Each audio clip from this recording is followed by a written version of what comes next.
Hey man, how are you? I'm doing great. How are you, I bro? am doing fantastic, man. Well, I'm doing okay with all the stuff going on over here with the fires has been a little bit crazy, bro. Well, this is the because I know you like that, and we had a conversation. This is actually the second fire experience that you've had recently. Yes. Yeah. We've had an interesting time recently. The fire that happened at the backside of my house displaced me. Not because of the fire, but because of water damage that occurred due to trying to put the fire out.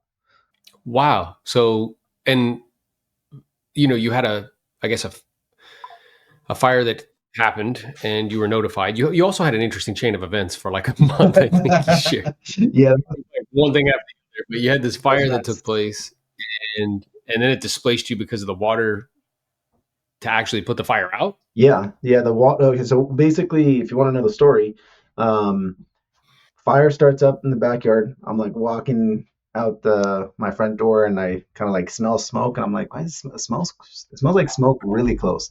I turn around and I see that what looks to be my backyard is on fire, and I'm like, what the heck? So I go to the backyard and I see that it's not my backyard. It's actually my neighbor's, like his side, but it's behind his house. And the fire is just going crazy. Now I've got a long driveway, neighbors and everything like that. Start running over and trying to help out, and everybody's grabbing hoses trying to put the water out, or trying to put the fire out. And someone pulled on one of the hose and ripped it right off the spigot, and that thing is now launching water towards the exterior of my house. Didn't think much of it. Focused on a hotter issue at the moment, and once that gets taken care of, I come back inside the house and I see Angela, and Angela's not looking so happy. I thought she was just a little scared because of the fire, the kids in the house, and everything else. But no, she's just saying, "Hey," and I'm like, "It's all right, don't worry, chill out." She goes, "No, we got a problem." I'm like, "What's wrong?" The fire's out, right? She goes, Mhm. "No, the house is flooded." I'm like, "What?" And she goes, "Yeah, go take a look." So I look over and I'm like, what the heck? The hell? Like there's water just gushing down out of like the bedrooms area. Um, Turns out that that little hose that got ripped out was shooting water at the exterior, but there's a little attic vent, tiny little attic vent like this big. The water was shooting directly, spot on at that little attic vent. That attic vent is right over my master bedroom, flooded my entire master. Oh, that's what caught when I saw the picture when it fell in. That's what caused it to fall in. Yeah, well, it was already like leaking through the drywall. And then at Yeah, some point, the whole thing caved in, and then it created a big old splash and just knocked everything out. that's wild, man. And that was like 2 months ago, no? That was in October. Wow. So it was a little bit longer than that. And then, yeah, it's about then, like a couple months ago. And then now we have this Actually, no, situation it was because in you September. you live, It was in, yeah. yeah, I think it was actually no, it was October. It was like the first week of October. And you're in LA County, right? Dead center. So so what has been, and you're in the real estate business and you service real estate clients. So like, with the Enzo dialer. So what has been your kind of experience over the last couple of days? I mean, the biggest thing has just been the people that need the help, right? Because I'm good. I'm in a safe zone. Fires are very rare. As much as even though there was a fire right behind my house, um, Mm. that's a little bit different than like the mountain fires that happen. The mountain fires happen very often, every year it seems like, but those fires don't ever really come to like the mainland. It's very that's extremely rare for it to have gotten to the homes and like just straight up destroyed homes that weren't necessarily like on a mountain. Which it's interesting because Pacific Palisades is like up on a hill and everything, but it's so hard for, I don't know, it to like really get into that specific area that it hit because it went through the entire community, which is super rare. Mm. Never, I can't remember it ever being like that. Never in my lifetime. So the big issue right now is just like there's already a shortage of housing. right? So there's not a lot of rental properties out in the market. There's Airbnbs, but Airbnbs are also like, you know, booked up all the time. Now you got a bunch of people that have been displaced from their homes, right? There's over 10,000 people that have had their homes burnt out, and there's even more people that have been evacuated with area that has a huge housing crisis. So people don't have places to stay right now, and a lot of them are affluent and wealthy because a lot of the wealthy areas are the ones that are getting beat up. So they, hotels are filled up. So people are reaching out trying to see if they can get, a spare bedroom in someone else's house, and they have a whole family. That's tough. Um, so, anyways, it's very sad for people to lose everything in their homes. Uh, Surprisingly, the people that I've come in contact that have had that issue happen, for the most part, they seem to be in a good headspace, and they're like, it's gonna be okay, be all right. Like they've got a good mindset on it. Yeah. Well, and to your point, like with a high degree of probability, there's like resources because that area is, extremely like kind of Affluent, affluent. But I do think it's extreme interesting that, affluence in those areas, huh? extreme affluence in those areas. That area, Yeah, extreme. with 20 million, 30 million dollar homes, 15, 10, I think like Pacific Palisades in particular, right? There's other areas that are also on fire. The most expensive area, I think, is the Pacific Palisades area, and like Malibu. I went to a restaurant on Sunday that that I don't believe is there anymore. I think it got burned down. That's wild, dude. Yeah, it burns down. And to your point, like it's like exacerbating a pre-existing issue, right? Yeah, In terms of like a lack of housing, and then it also pushes up against what Jose was saying. Like a lot of people, because we talked about it earlier, that a lot of people have never had to deal with like building permits, and they may have like this assumption, like, oh yeah, like I'll just rebuild. And Jose's like, dude, they're in for a rude awakening because that takes like years to get just the permits, not even to like build anything. yeah. The permits process is definitely like intensive. But I don't know about taking years. It can, but that's usually because you're usually fighting like other permits, right? So like new construction permits are sometimes a little bit easier, but sometimes like if like I don't know. My thought is this, and this again, I'm speculating here. The reason that you'll have issues with permits is because there's a lot of like overlapping codes that fight with each other, and then you get stuck in this weird like vicious cycle where, hey, you can't build unless you have that. Okay, well, this code says I can't build unless that goes down, and it's just because there's overlapping code because it hasn't been refined in a long time, where it's like someone opens it up and looks at it like, the hell are we doing here, right? So that's why you have a lot of issues, and then you have environmental stuff. So like you have trees that are in the way that you can't touch, and you have to be a certain distance from them. There's rules like that.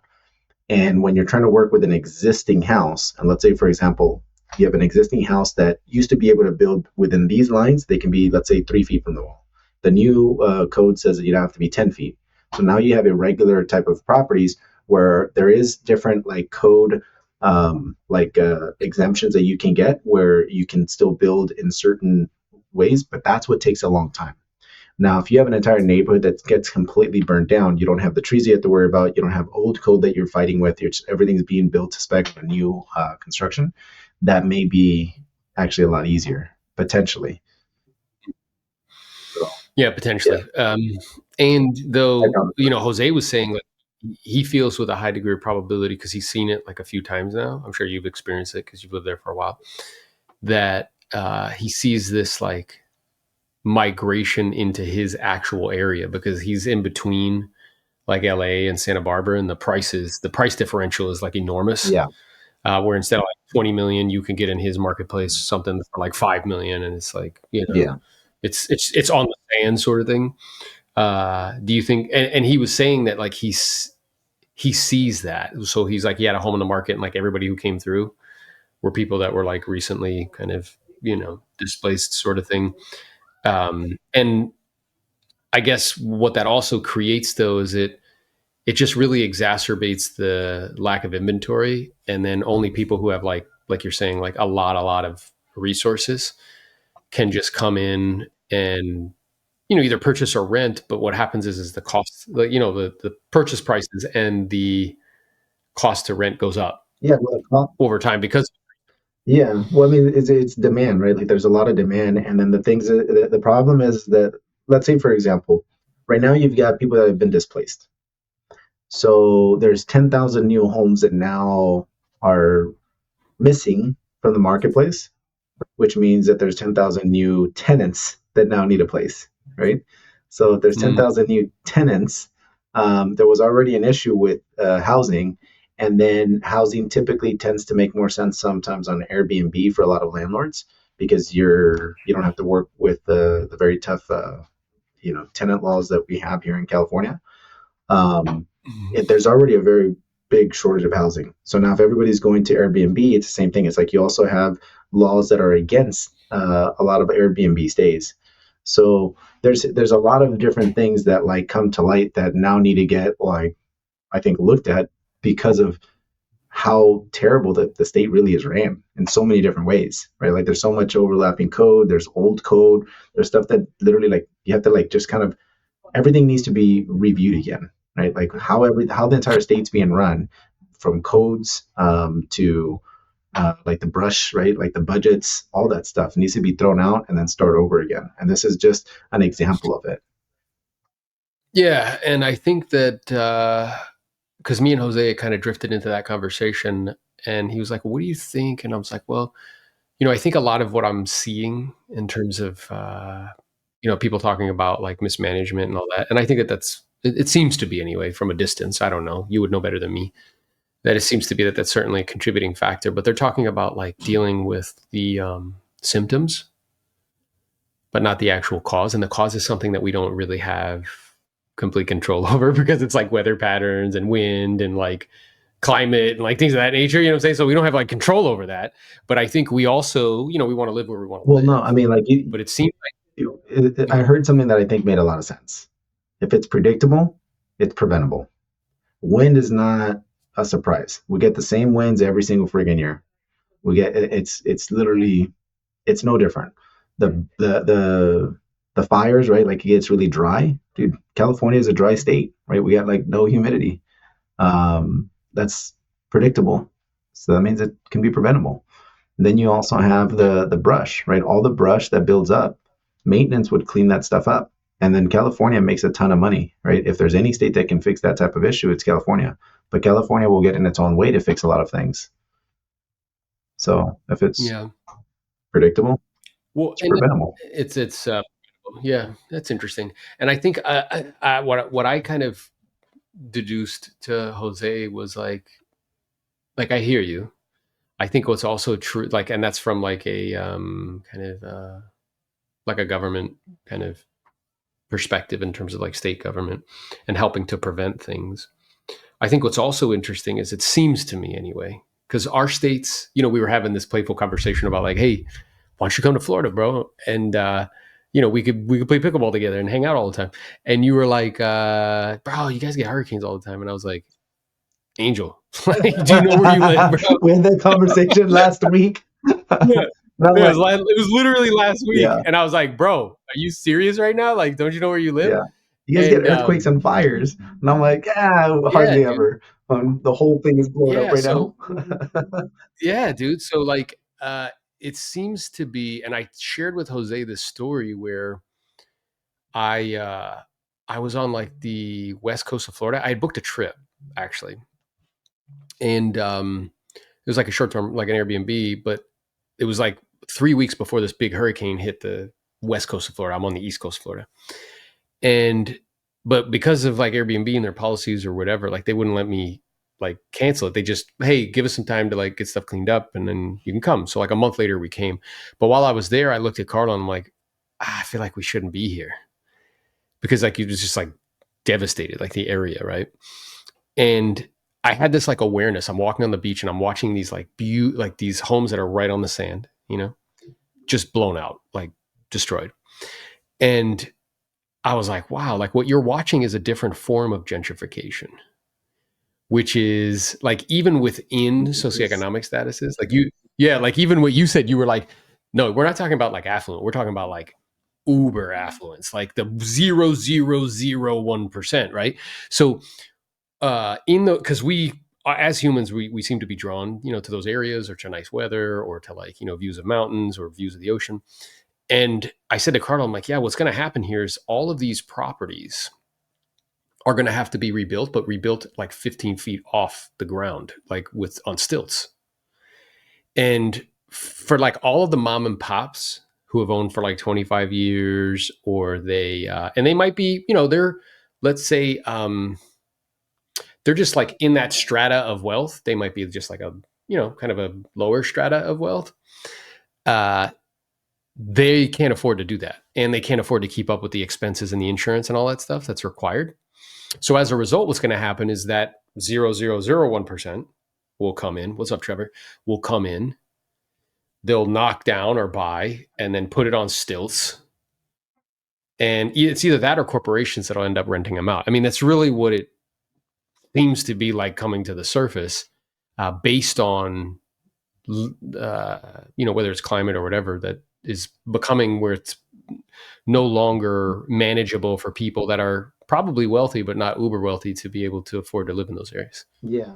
I mean, but here's the thing. There's like with these fires, with everything going on, dude, people flock to California like no other. Like it's the Same with Florida, bro. same. Yeah, yeah, yeah, yeah. Heaven's waiting room. People retire That's in right. Florida.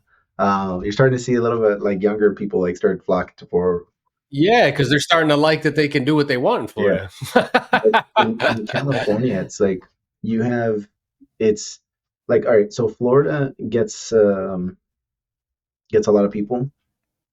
California, I think, is a different level of it though, right? It's kind of like the same thing where it's just like the demand for LA is insane, and you see and you notice it. Like I noticed it. I lived here, so I just kind of almost just became numb to it. But you leave for a while, right? You travel and you go do your thing, and then you come back, and then you realize you're like, no, this place is different. This place is actually very different. The way people flock over to properties, to available land, to different things, it's like, huh. And then you look at it and you're like, man, how do people sometimes afford what's here? Because you look at neighborhoods, it's not small neighborhoods. We're talking about large, massive like communities where all the properties are worth 5 to 10 million plus, right?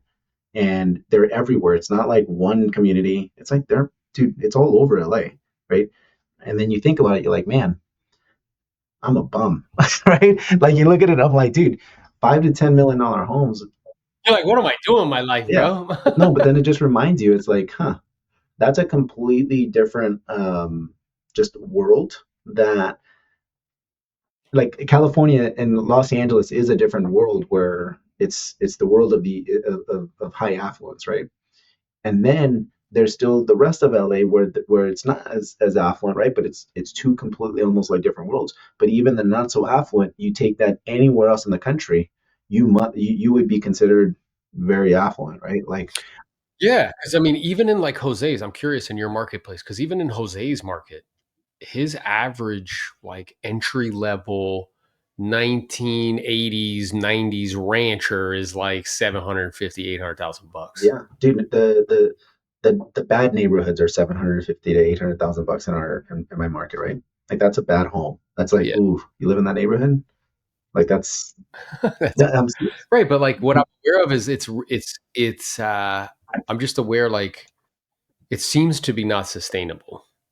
well that's what I was getting at, In right? terms of affordability, you know what I'm saying? Well, that's what I was getting at, right? But that's where it reminded me. I was like, well, it's the demand of LA, right? Because people, rich people from all over the world will come in to LA, and that's what kind of shakes things up. So like when you say, hey, it's not really sustainable, well, shit, apparently it is because you're getting more and more demand for it. What may not be sustainable, like it may not be sustainable for like someone to afford their own home, but that doesn't mean that there's someone else not waiting for that person to move out so they can move in because the demand for the homes are still there. It's not sustainable for people that are trying to hold on and stay there, right? That aren't able to keep up with the prices of the market. And that's the interesting thing about it is like, man, where is this going to be in 25 years? Maybe. Yeah. So, I mean, I've heard Grant say that we're in the process of becoming like a renter nation. Yeah. And he's been saying that for a little bit now. What do you think of that? Um, I mean, I believe it because now, so like assets in general, are now getting like more expensive, especially on the real estate side of things. And then you look at certain properties and it's like, man, um, it's people's desires are changing, right? So like the ability, people are starting to value flexibility. Different things. Yeah, Yeah. flexibility and travel. You ask 100 people, if they like to travel, like 99% of them are going to say yes. And then the ability to be able to like move around and travel, like longer term travel, that becomes like more and more valuable, right? Um, and then, Yeah. I mean, me and you've been having conversations about that regularly. yeah, yeah. So, yeah, becoming a renters nation, yeah, I can see that. Um, but what's also interesting is that people are also investing a lot too, right? Like you're seeing a lot more people interested in investing. I think more than maybe I've noticed. Maybe I'm in different circles, or maybe it's just what it is. But I see people pushing to invest more of their money. I see some people getting wiser a little bit faster. Even like the younger generation, it's like they become more aware of it. If their interests are there, it's like they're Yeah. they're able to gobble up more information on how to do certain things. Like I've seen a 16-year-old making a ton of money in real estate investment, and he's not old enough to actually like invest himself. So he has to do everything in Yeah. parents' names and So, stuff. yeah. So I see your point. Like, I guess to your point, the leverage and the technology exists to be able to do some pretty amazing things, right? These platforms are free distribution, and if you understand how to use them, I guess what I'm aware of, I was talking to Carla about this the other day, like, and it wasn't that long ago, and I can kind of see where people are coming from. Where, when I bought a condo in 2006, or maybe a little bit before that, maybe 2005, six, something like that. Because I was going to school at the University of Florida, but the payment was like insignificant. It was so small and so manageable. And what seems to be the experience, yeah, there we go. So what seems to be kind of becoming the norm, and I think it's really due to like a different problem, which is storehouses of value, and that being cash, which we've been talking about as well, and just the massive amounts of printing of money that is causing things to get out of reach for a lot of people. Yeah, You know what I'm saying? Where if the average, it just doesn't make sense. It doesn't add up. Like if the average income for most people is like $59,000, and if you even if you're in a two family household and you people are both working and you're making like 120, let's say, like, you know, I don't know how you can afford a $4 or $5,000 payment.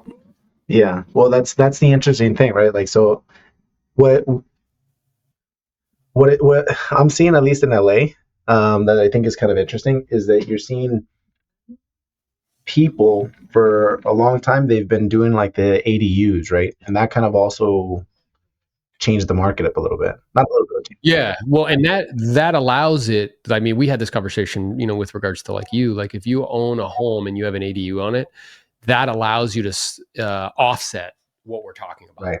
because it generates some Well, income. because now it makes the home affordable, right? So you see properties that are, very expensive homes, they become more affordable. I'll give you my example. My I don't know if I told you, my brother just sold his property. Yeah, yeah, you told me. So he sold it for 2.45, right? That's an expensive home. He's 29, right? He's a young guy.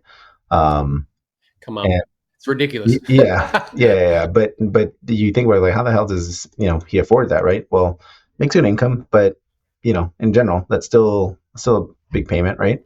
Um, and he has an ADU on it. He has two ADUs on it, so Oh wow. it makes it possible. So I guess, do you think that you will see as a result, because there's a whole separate issue with like insurance or whatever, and like, insurance companies dropping and that sort of thing. But do you think that you will see in California for most people, like the strategy won't just be how it used to be in the past? When you were doing 100 deals back in the day, it's like, yeah, you just buy a house, that's it.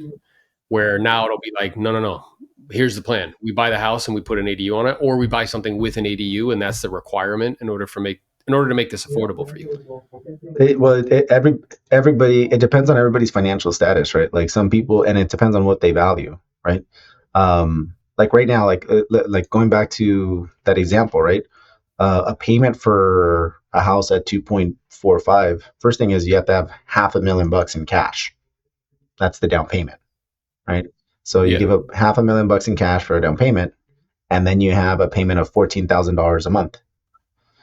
14,000. It seems unaffordable, right? So in this situation, now let's play the scenario here. If you're going to buy a house at the lowest price point at, let's say, 750,000, right? That's a payment of $4,400, right? So 14,000 versus $4,400. Now, if you have those two ADUs, you basically are now able to offset it because you're going to be able to make. You'll probably be closer to about $5,000 offset, right? But now you're in a $2.5 million house, right? So that's So in other words, you'll have like a $5,000 payment instead of a $4,000 payment, but you're in a much better home. That also, when you look at it in this sense, it's like, all right, well, 3% appreciation of 2.5 is a very different number than 3% appreciation on 750,000. Yeah, it's interesting. So like, and it's interesting to think about because I know ADUs, I know they're doing, like, obviously in California, you guys kind of led the way with that. I heard they're doing them in Delaware now. They allowed it, and it's not in all, the states, but it seems as though that is a potential solution to affordability. It is, which is where it can offset in terms of generating revenue. I think ADUs make a lot of sense. Because if you look at it, like, let's say, for example, like there are certain areas, and this is something that also kind of comes to mind, is like when you look at home affordability, houses that I think are deals are houses that you usually can't rebuild anymore, right? Like you can't build them for the price that they're sitting for. That to me is always a market that's interesting to me.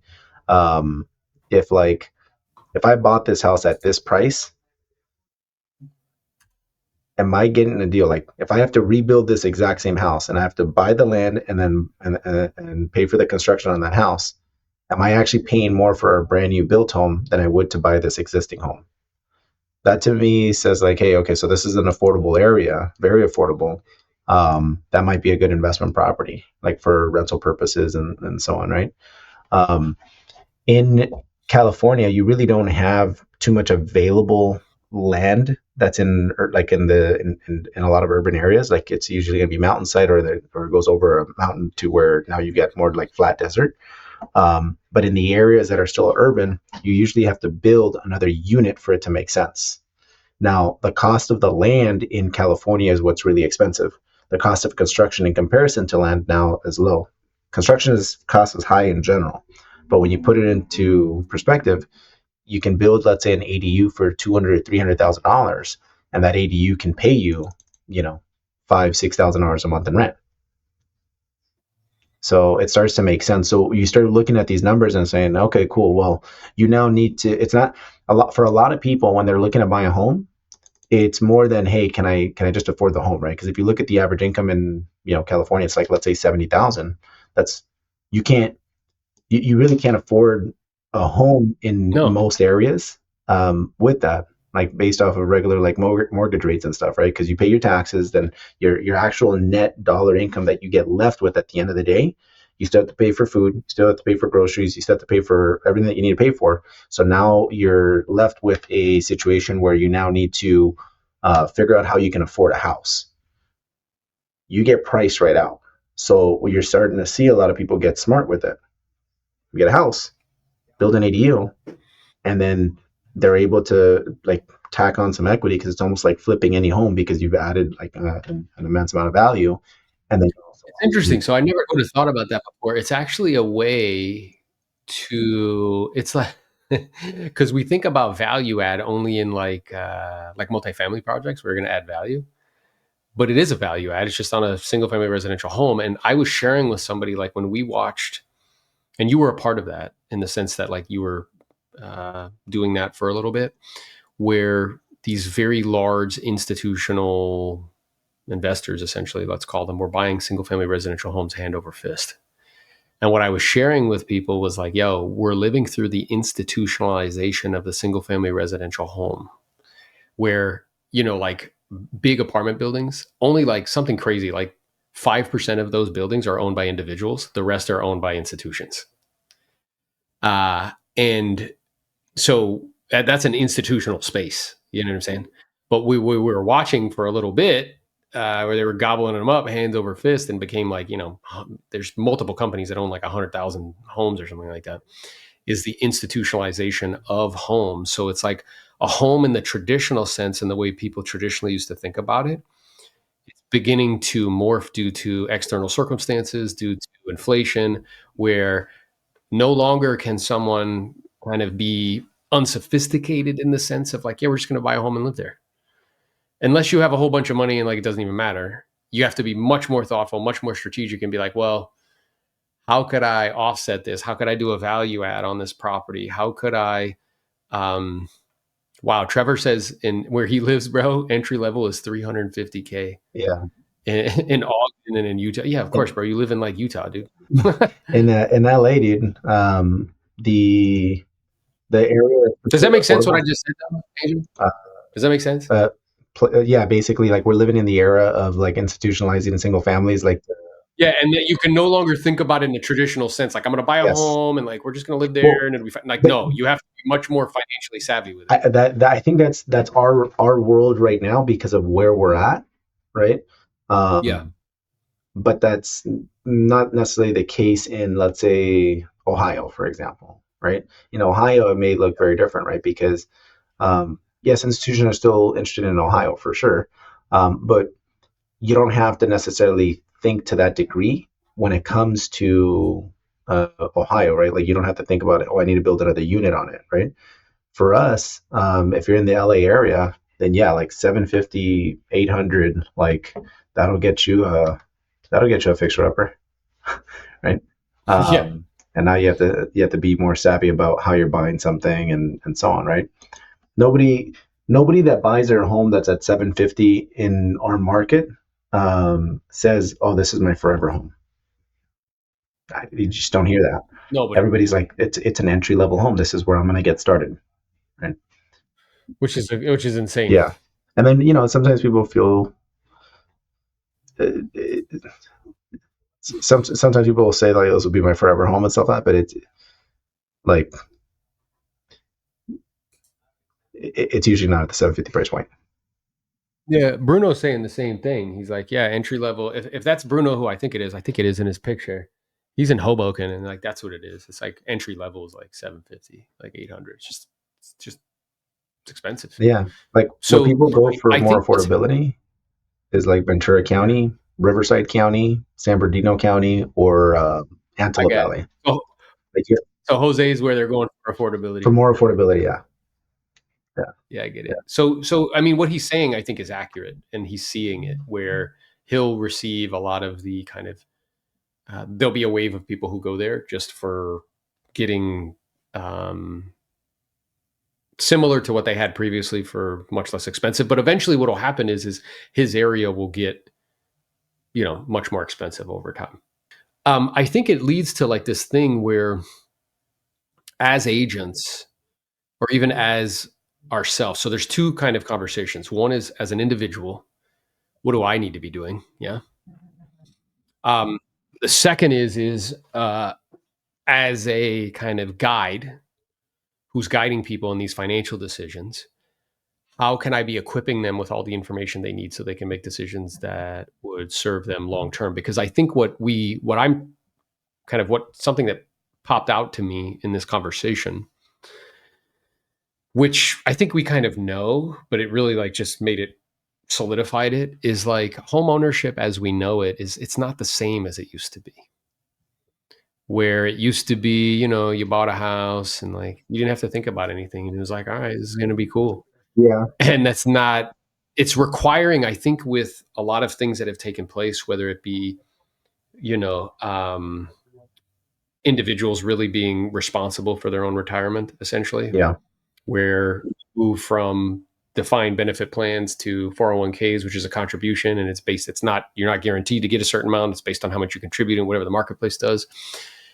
And home ownership, I think the ROI on it has, depending on geographic areas, has just changed because of the cost and things of that nature. Yeah. So it's requiring, I think, us as individuals to be thoughtful about that. And whether it's putting ADUs on properties, whether it's deciding to rent, if you decide to do that. When I tell people that I do that, they freak out.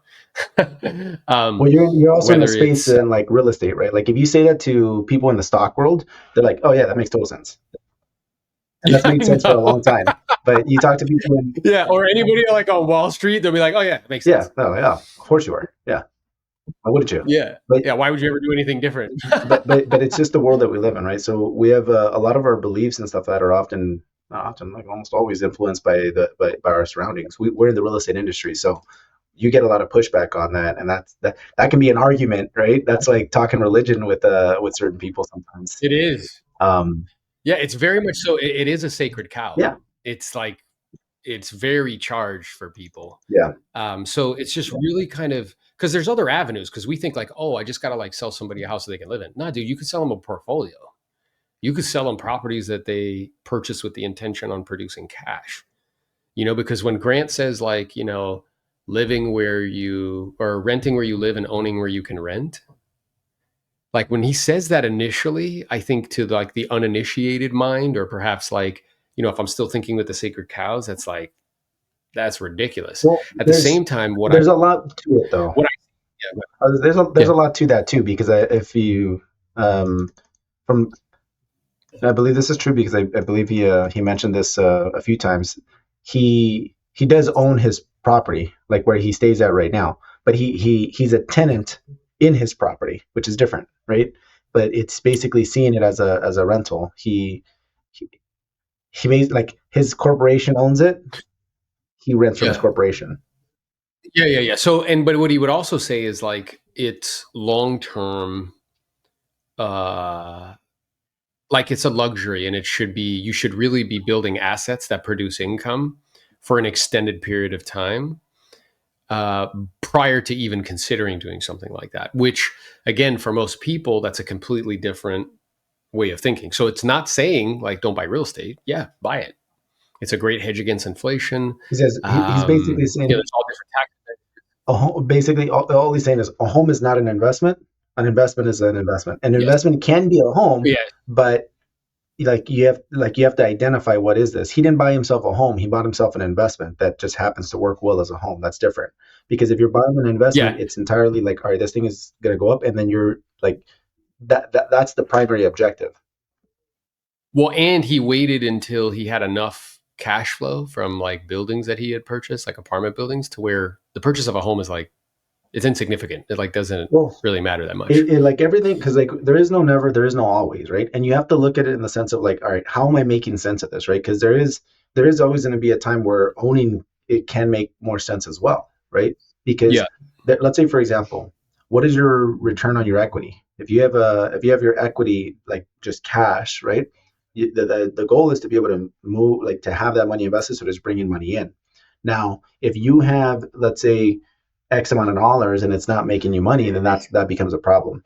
There's also a point, like let's say if you're looking for a luxury product, like a rental, right? To his case, if he went out to go find that same property as a rental, there's times where the rents can sometimes be so high that like it just makes sense for him to own that thing rather than to actually just rent it exclusively from somebody else, right? Because it's that same concept of like return on equity. Like I'm going to pay rent somewhere, right? I'm going to pay rent somewhere, and I have to buy an investment as well. well, this investment is technically bringing in X amount. I just happen to be a customer of it. And as a customer, I'm happy with what I'm paying for this. And as an investor, I'm very happy with the return I'm getting in it as well because of whatever the play is.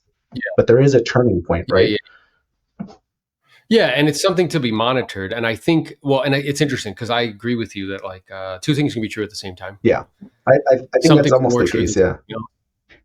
Yeah, it's almost always the case. And I think though, if we look at it as like what's more true and has a higher degree of probability of producing the favorable outcome, which essentially is having like, multiple flows, multiple streams, and not being kind of stuck, let's say, from a financial perspective. I think the strategy of either having a home with an ADU on it to offset costs, or the strategy of waiting until I have invested enough money that it produces streams in the long run would probably serve people best more often than not. Yeah.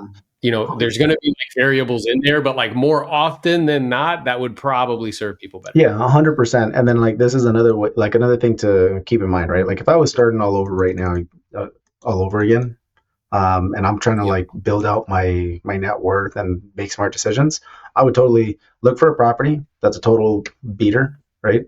Get it at that lower price point, right? Still in a good neighborhood, right? Like safe. Fix it up. Well, I'd probably do the bare minimum to the main house just to make it livable, and then build an ADU on it, and then move into the ADU, and then fix up the main house. Like actually fix up the main house. Now, what you've basically done Yeah. is a longer term flip, and that longer term Yep. flip has made you money. If you were going to do a flip, you were going to have to leave that property vacant. If you cleaned it up just enough so that way you could just live in it while you flip it, that now gives you an insane opportunity. You're seeing a lot of like people that are a little bit. I'm seeing people do this more and more, where they're getting a little bit sharper with how to be able to make it work, and then you go out and do it again because now you've just Yeah. given yourself 300 grand.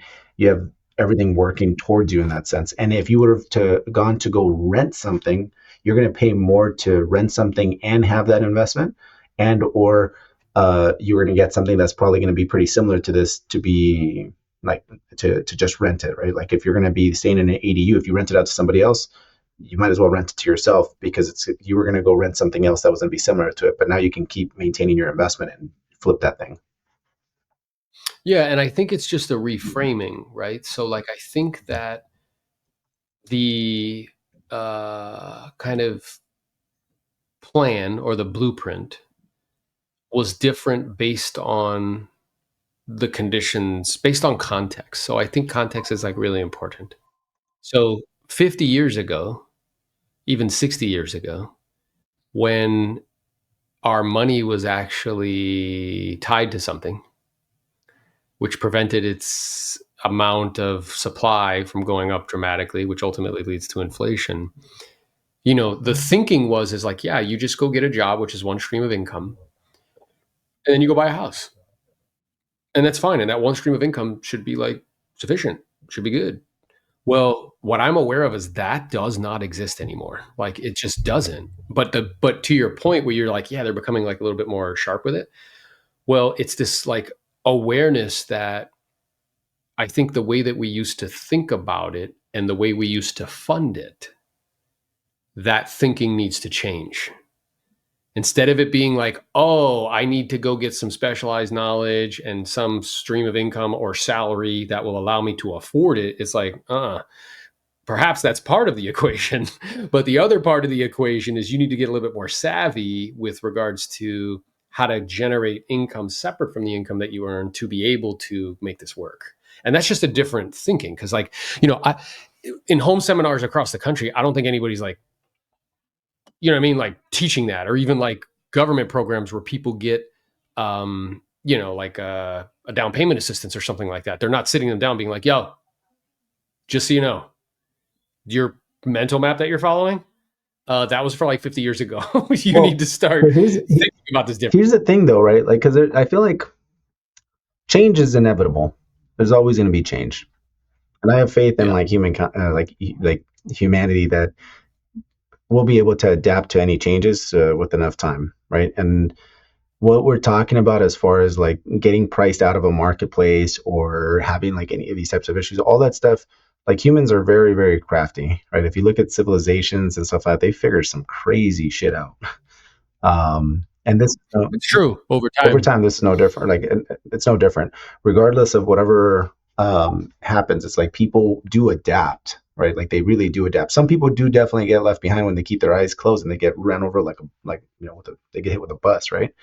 All of a sudden the rug gets swept out from under them. But in most situations, right, like your ability to be able to adapt to change is a powerful skill, right? Because change is Yeah, going to and happen. yeah, and I This is think that one of the things I enjoy about our conversations a lot is like that's kind of what we're constantly, you know, triangulating, which is like, hey, here's what's true right Oh, now. that was funny. Do that Here, again. like this, I was like, That's how you triangulate. That's what it feels like, doesn't it? Like, it's kind of what, like, I feel like my body is like kind of Malleable. demonstrating what my mind feels like when we have these conversations because we're like going like That's this, funny you because know, it's my, like two my planets. my vision is different of that. Whenever like we're having conversations in my head, it's kind of like, huh, interesting. That's funny. You know what that made me think of? My, I know you have like dogs, and they're big and fantastic and fluffy. But my dog Mochi, like when you speak and he's trying to pay attention, like he's trying to like listen to what you're saying, he goes like that.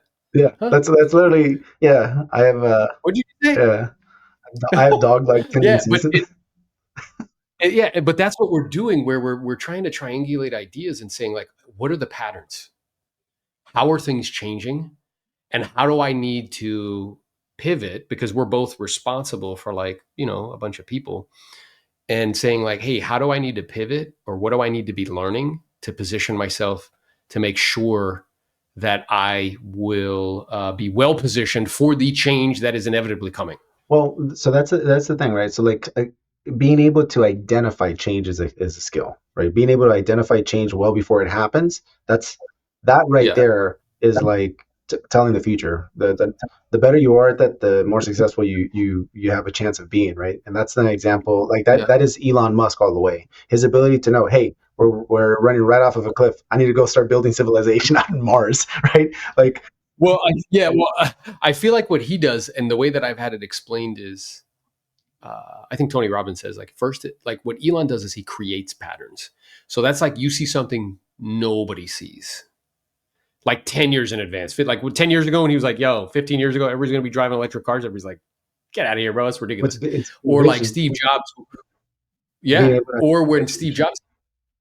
Yeah. But then he also has the rare ability to not just create the pattern, but to execute, bro. That's super hard. Like to actually make it real. So it's interesting because the way that you explain it is actually like I think we're saying the same things, but we're almost like Yeah. identifying it differently. So for me, it's like I see like his skill is to be able to see things, right? Same thing, identify it really early Yeah. on, and then he's able to start making changes to adapt, and then he now accelerates everybody else around him to adapt to it as well because he has Yes. the power to Yeah. drive it. Because yes. And because he created a pattern. That's what I'm saying. So we're saying the Yeah, same thing. that's Like he created the pattern and then he executes and he goes like this. And then the whole industry changes as a yeah, result of what he yeah. did. And then the second thing is like, I think the first thing and the thing that we're kind of doing here and why we wanted to do this is first being able to recognize patterns. The second is being able to use them. So just because I mean, how many people are like, "Oh yeah, I had the idea for this or I saw that but they didn't do anything about it." So 3 or 4 years ago I recognized like, "Hey, this media thing it's a pattern and I'm watching all these people do it, but I don't understand it." So then having the courage once you recognize the pattern to use the pattern. Yeah, and I think that the creating the patterns is reserved for like the Elons of the world or the Jobs of the world. Not that we don't have that in us, that genius, but like, it's just rare. Well, no. But I Here's think the thing. recognizing patterns and using patterns, There's we can all do. micro and macro, right? Like Elon's solving the world's problems.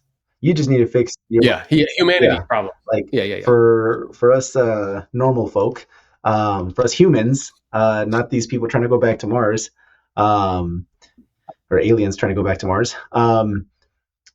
It's recognizing a simple pattern, right? Because in all reality, the foresight that we have, most of the stuff, it like we're not trying to solve world hunger. We're not trying to get to Mars, right? We're simply No. recognizing stuff that has been in place for 100 years, and all of a sudden you look forward and you're like, huh, that's not adding up to what was going on back here. There's something different. So what is it that's different? Why Yeah. is it different? And is that the new direction? And that's Yeah. And paying, yes. And I love that, dude. And that's the essence of this. And it's the essence of the conversations that we have, which is like, hey, um, so here's what I'm noticing and here's what I'm seeing. And I can use other people's kind of perspectives as well, like whether it's a book I'm reading or whatever. So like here's what I think would be cool is saying like, okay, so what are patterns that we're that's noticing? exactly what I was going to ask you. So, like, what are the big patterns that you're seeing change? So, and there's two parts to this, right? What are the patterns that are happening within our industry, which I think is going to be the most relevant, and then the stuff that you're seeing Yep. just outside, and do they meet each other somewhere, right? So, Yeah. S- yeah, Yeah. So one of the major patterns that I'm seeing is, and I'm curious to see your thoughts on it. Like it's fascinating to me where I saw like if you understand what platforms are, like YouTube's a platform. So like they don't create any content. They need me and you to hop on here to create the content. So it's like this symbiotic relationship. And the way that they make it mutually beneficial for all parties is they say, hey, if you have 1,000 subscribers and 4,000 hours worth of content or 4,000 hours of watch time, we'll give you half the revenue that we generate from ads on your content. So that makes them a platform. Well, one of the main key shifts that I see happening, patterns, is that brokerage, like they don't sell any real estate, the agents do. So they are a platform. But what's interesting is the nature of platforms, the most efficient way that they can exist is online. That's where they exist. So when I saw Michael Del Prete did like an article where he was saying, he's looking at cash flow, and the two companies that were producing the most cash were platforms, but they exist on the internet, not in the physical world. And I had this like light bulb. I don't know if you watch the show Wednesday where she has these like flashes of insight. I was like, I saw that article and it just went like boop. And I was like, oh, the reason is because they're behaving the way that they're supposed to. They're existing where they're made to exist, where everybody else is still existing in the physical world. And for that reason, they're having a lot of headwinds and a lot of challenges. So that's one of the major patterns that I'm aware of, like in our industry. That's very clear to me, but not as clear to, I think, others. Not because I'm like well, particularly brilliant. It's not like I think about it. yeah. Well, look, like for example, I'm gonna go over some of the stuff that I'm noticing in the industry right now, right? How you communicate with people is starting to change, right? How you're able to get a message out. So the form of distribution for getting information out to people so that way you can be relevant to them, right? That's changed dramatically. That's probably the most a common one, right? And if you haven't seen that part, then you're definitely behind, right? Because there's so many different ways to Oh yeah, communicate with people. One of the examples that we were talking about is like on Instagram, right? So people look at Instagram as just like the first level user of Instagram, for example, is the level a person that uses it to just browse and look at other stuff. Sometimes they'll look at follow other people that they think are interesting to like get insights and stuff. The second level is someone that's now using it for them to distribute content themselves, right? The third, right, is now being able to actually communicate and engage with people. So they're actually using it to communicate as a form of like texting and so on. And then the fourth are now people that are using it as an actual sales platform, right? Where you yeah, realize that this is no, that like Instagram now becomes a website for you in essence, right? And it actually becomes your sales funnel. And that's what we talked about last week. yeah. You did, and that was like I was like, oh, I had one of those moments. I was like, huh. I never thought about it like that. I guess it is a funnel. And I read something this morning that made me do that too. In Gary Vaynerchuk's Thank You Economy, he asked a question. He was like, how do you decide if you like somebody or not? And then he was like, you talk to them, you share information, you share ideas, you listen, and then you form a relationship. And I thought to myself, I stopped and I was like, hmm. Well, to your point, what I'm noticing, and I see that pattern very clearly too, is that the way we're communicating with potential clients has already changed.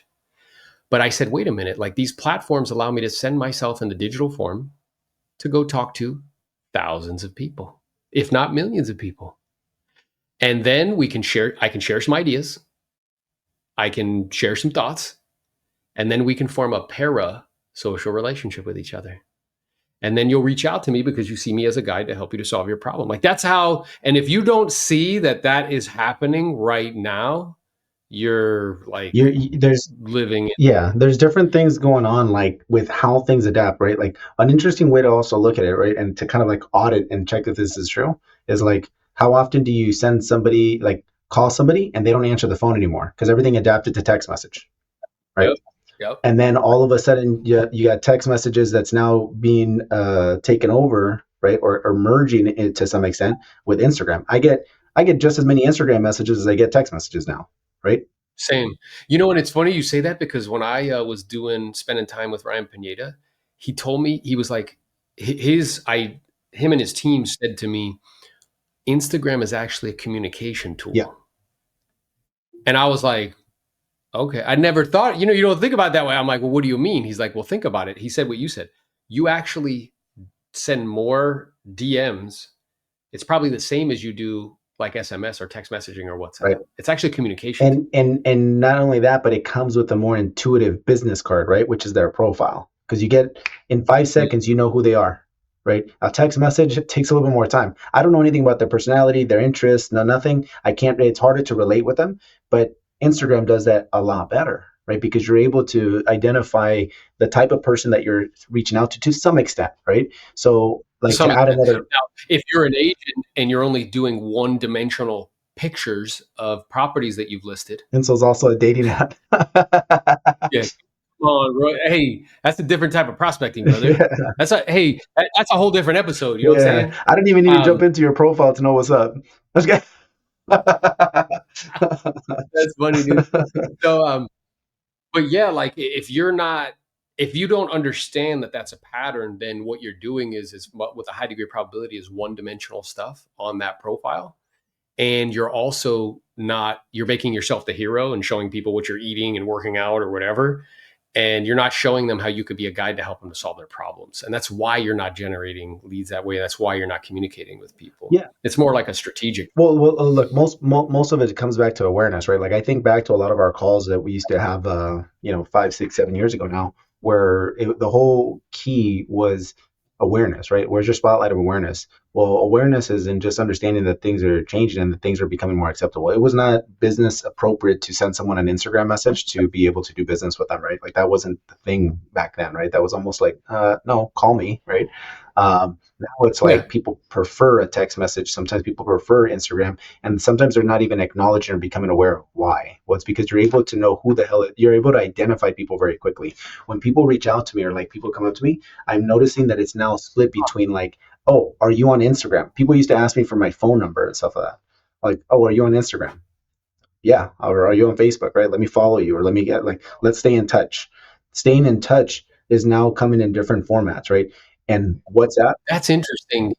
That's like a really big kind of insight where you were saying like how we don't actually understand, like we're changing our behavior and we don't really like understand why. Yeah, But it's because we're actually unconsciously like adapting. you're adapting. Yeah, Where I remember, hey, do you remember we were at an event? This is a while ago, and I didn't know where to go. We were going to some like mastermind. I don't know where to go, so I was like, "Hey, I need to find somebody," and you pulled your phone out, yeah, and I was like, "Bro, this is the difference between our mental maps." Because I'm a little bit older than you, and I was like, "Yeah, dude, my first inclination is to find somebody. Your first inclination," and I asked you, I was curious. I was like, "Hey, so walk me through your like thinking." Oh, you're like, "Yep, first I go here, then I go there. My last resort is to ask somebody." yeah. And I was like, wow, that's so interesting because my first inclination to ask somebody, then I'll go there. But like this idea that, and that is true when people come up to me, they're like, yeah, like follow me or like whatever, where I prefer that, by the way, too. it's because I can tell. It's kind of like, you know what it is? It's like the new version of caller ID.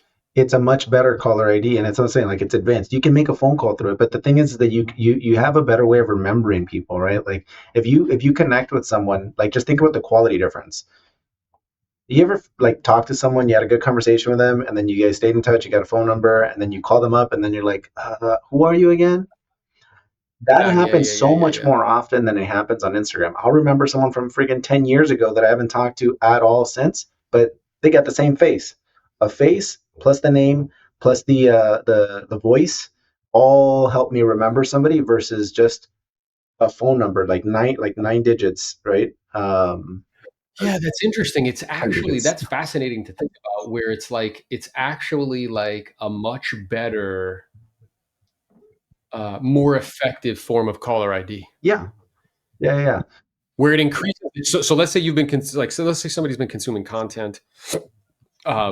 They've watched. It's been helpful to them. It's been useful in some way, and then I call them. It's like the probability that they're going to pick up is like enormous. And what ends up happening because of that parasocial relationship, they kind of freak out where they feel like, oh my God, I can't believe you're calling me. Well, the other thing too is because everybody now becomes a bit of a known person to somebody else, right? Sometimes it can be a celebrity, right? Because if they're really tuned into your content, like you become a person, a figure to them, right? Um, Yeah. so again, it's because they've seen you consistently. So the changes and all this, all these different things, like when we're talking about like what is it that's changing, there's it's all over us, right? And it's in so many ways. And right now we're about to go through so much more, right? Because the way that you communicate with people has changed, right? You can communicate with them through Instagram. Another one, for example, is like AI, right? So we talked about the different forms of leverage, right? There's like people, then there's capital, then there's tech, right? Like code, and then there's Media. They code. Yeah. media. You know what's now above that? Yeah. AI, right?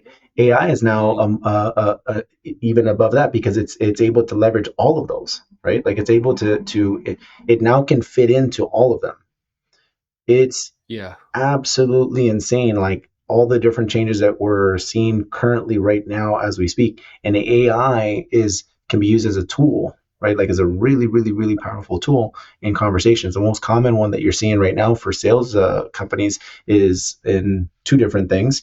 One's is sales analytics, right? Sales reporting and sales like data that you're able to use that'll give you insights on how to like perform better and so on. And then the second one is going to be in chat, right? And starting to have the conversation for Oh you. yeah. And it's funny you said that. I was just on a call with somebody today that we were talking about that. Because remember the conversation we had about like there's like in that world trying to sell stuff online or courses or whatever, there's like a salesperson, but then there's like a kind of setter, Mm-hmm. and then there's a closer, let's say. Well, the setter can be actually AI, where like let's say somebody fills out like an application because it's not for everybody, and then the AI can then chat them up a bit, have some ask them some questions, like make sure that they're like ready to go, and then they flip them to the closer who can get on a call with them and just Well, have a conversation and close well, the them. nice thing is that and this is going to happen. This is going to accelerate really quickly. Right now, chat is very very powerful. So I think whenever you're talking about chat in the form of like messaging, I think that Yeah, AI is very competitive against a human. AI is not competitive when it comes to voice yet. It will get there very fast. it will Very be. fast. But right now, it's very competitive to text and then process implementation, right? Because it can be very specific to a process, and it'll stick to that process like no other, like a salesperson sometimes can't, or a fronter can't, right? Where you start Yeah, getting lost is like where you need more flexibility, right? Like you need more flexibility, and a conversation can go in so many different ways. The AI may not know how to handle it because it's limited by the resources that you provided it. But a human has more resources that they can typically tap into because they have less boundaries that are restricting them. But the limits are set by whatever that chatbot had when you initially created it. So like when you're picking out like, all right, am I going to use a chatbot or am I going to use a human? That's where you start like that's where you draw the line and say, okay, you ask yourself a couple of questions. What am I using it for?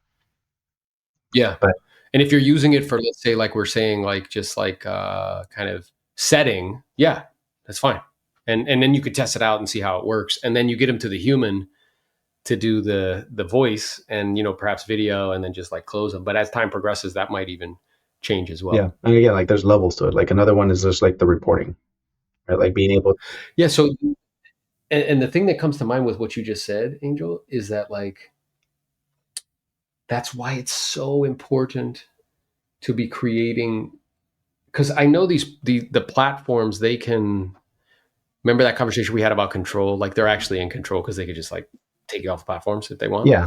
At the same time, though, having control over profiles and giving people that advanced futuristic caller ID, it's so important, because it's the difference between nobody picking up or nobody wanting to speak to you and somebody being like, oh yeah, I know Angel, I've seen him before, or oh yeah, I've watched a couple of his videos, they were cool, or oh yeah, I watch you all the time, bro, I'm ready to buy your most expensive thing. Like, you know what I'm saying?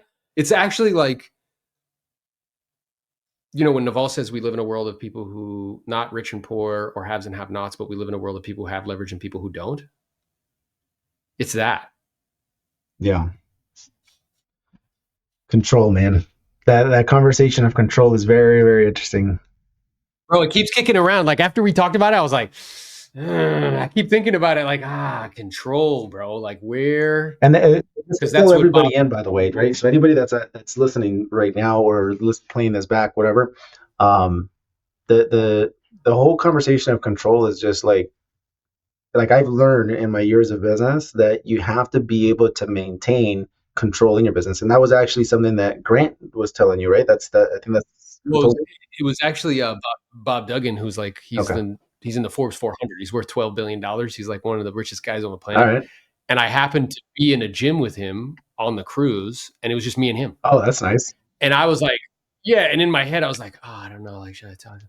And I heard my wife basically like on my shoulder being like, bro, I'll be a little bitch. you What you gotta have go to over talk to him, there? dude. Yeah, so I cut my like workout short and I went over. I'm like, hey, Bob, can I ask you a few questions, Bob? And he was like, yeah, what's up? And that's what he said to me, because I was saying to him, like, it's one of the things we talked for like 20 minutes, but I was like, hey, you know, if you're a CEO and you're allocating resources and like things of that nature, like, how do you go about doing that? And he looked right at me and he said, control equals money. So, And I was like, what? And then he's like, yeah, figure out what you have control over and then double down on it so and tweak it. now let's bring that full circle, right? Because your audience is real Yeah. estate. So with that, and I'll share with you a couple of things that happened to me, so that way you understand like why this is so important. Because I agree with that 100%. Because I've actually been uh, I've made that mistake, right, of not Mm, recognizing that I wasn't in control, right? yeah. So a couple different ways. So one, a easy one is Zillow, right? There was a time where I felt like I was in control, right? And then I realized that Zillow was actually in control because they're a platform and they were Yep. supplying leads and opportunities. I didn't have control over that, right? So they had a control over my business to a point where they can turn a button, hit a button, and then I'm cut off, or they can change something and all of a sudden I'm off, right? And they changed things on me a few different times. So once in reviews, I had a lot of reviews, and I had recognized that anybody that had a lot of reviews, when people look for an agent, they can map out the most reviewed. And if I'm looking for anything, I'm usually looking for the most reviewed, not even necessarily the most sales, not anything else. It's more most reviewed with positive reviews, because that tells me that someone had very positive experiences. And as long as they're up in the top tier, I know that I'm good. That was my logic behind it. So I went after getting the most reviews on Zillow, back when it used to actually mean something. Um, and I was ranking high, and I would get consistent deals from it, right? Very consistent deal flow from that. Then, boom, just like that, they cut that out. And that was worth to me about 2 deals per month. It's a good amount of business, right? Yeah. 24 deals a year, coming straight from Zillow without paying for anything. All of a sudden, that was out, and I didn't have control over it, and I was, banking on those two coming in, right? Then it was also on their advertising platform, right? I was advertising with them, spending, I think we were up to 17 grand a month, and supplying deal flow. Then they changed their algorithm, right? They changed how they were dishing things out, and all of a sudden, boom, got wiped out, and all of a sudden that just didn't make sense anymore. They moved over to the live transfer model as well, completely changed up the entire business. They forced so many different changes on my business that I realized at some point I don't have control. What do I have control over? This thing right here and the output that comes out of it. Yep. And then that's when I finally took control over my own business. Well, and that pivot, which is interesting because I think a lot of agents are still playing that game and perhaps not like, and part of what came to the surface from this conversation as we triangulated was like, yeah, like when you don't have control over an income stream, you're actually very vulnerable despite how much money you're making. So like at the time you were probably doing well and you're like, oh man, this is great. But like unbeknownst to you, you're like, oh, I actually don't have control of my revenue stream. And you became aware of that in those two instances. Yeah. Like boom, they changed this and then boom, they changed this. You're like, whoa.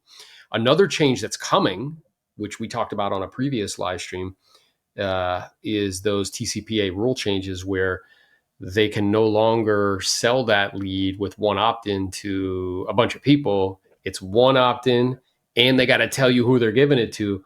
What that means is that the costs of those leads, when I was like, yeah, they're going to double, you were like, bro, they're going to go up more than that because you explained the like the mathematics of the money. And like they used to spread that cost out over all these people, and now they can't. So they're going to give you the full cost plus their profit on top.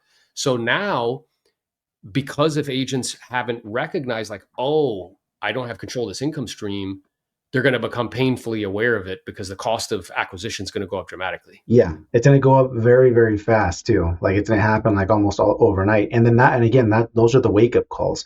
So having control is also not being reliant on one income stream as well, right? Because there's things that happen externally that can sometimes change your income as well, right? So like another example would be expired, right? So you were in control of your business until you realize that, oh shit, I'm not in control of expireds.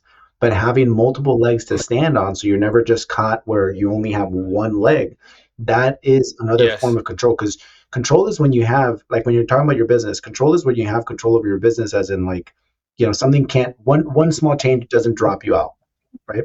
And then when you say Yeah. small, as in like it's one singular change, right? The more susceptible you are to one thing being able to change to be able to wipe you out, that means that you don't have the control that you think you are. So I always challenge yourself to say, okay, like ask yourself really good questions. What threats are out there that could wipe me out?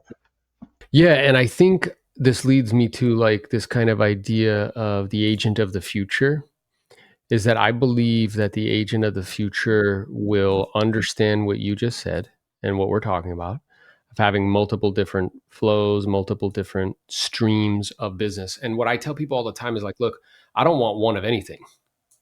You know what I mean? Like one is in the military, they say one is none and two is one, which is pretty solid advice because if I have one of something and it goes away, I have nothing. Yeah.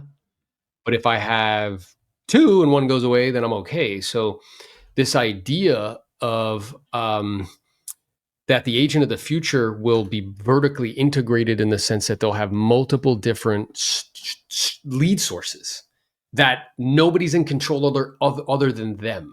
So whether it be probates, where you can gather the data and go directly to homeowners, whether it be maybe cash offers, where they hire you with the Enzo dialer and you guys are generating They lose you. uh, yeah, maybe it's like you with the Enzo dialer where like you are generating cash offers for them. You know, and that's another lead source. And then maybe you do little expires, and then you have past client centered influence.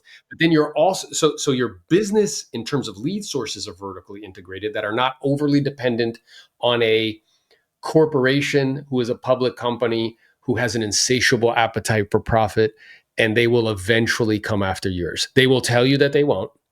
They'll smile at you and give you a little cupcake, but eventually they're going to reach in your pocket and take all your money. Like that's what they're going to do because it's the nature. It's like imagining like a bear's not going to rip you apart. Like that's what bears do. You know what I'm saying? Like it's the nature of the bear to like maul you to death. Like, you know what I'm saying?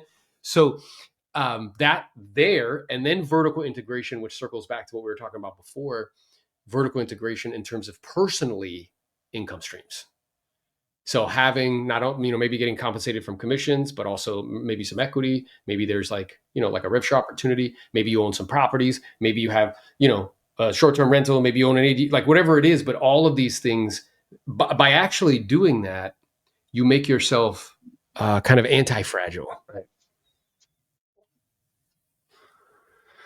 right? Anti-fragile. That's the key. Hey, we got to get shirts that say anti-fragile.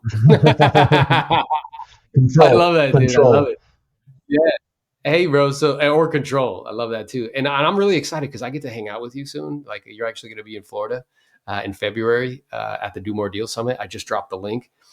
Angel will be in the room doing a presentation, sharing with you guys the Enzo dialer and how it's really like impacting so many agents across the country, allowing them to make way more contacts, do more deals. Oh, Pace Morby's going to be in the just this is connected. So, in case you want to throw this out there for anybody that may have a brokerage or something like that that is interested, we talked about this. So I don't know if you're still up for this, but we've done Yep. prospecting sessions where we do like a live prospecting blitz where we can do it Yep. like on a Zoom. Everybody can jump on and start making calls together as a group and get live coaching from me and from you, if this is still something you want to do, as we lead up into Yeah, for sure. this event.